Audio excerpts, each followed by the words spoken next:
итальяно. Пьеса написана вообще для бандонеона.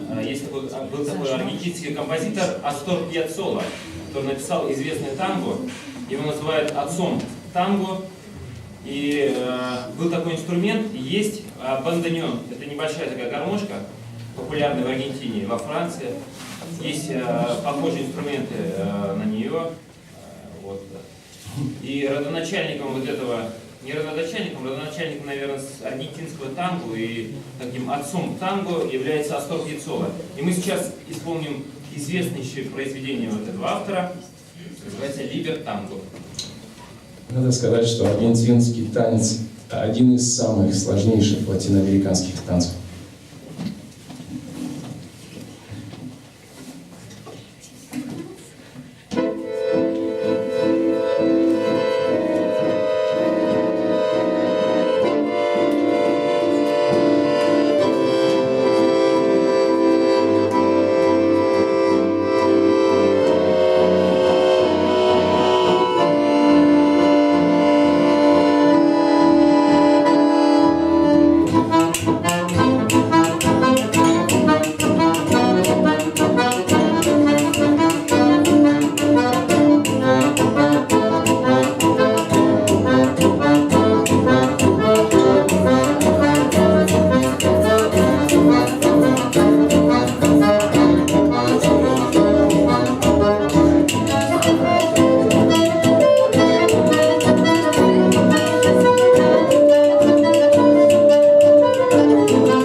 Это Салахов и его компаньон.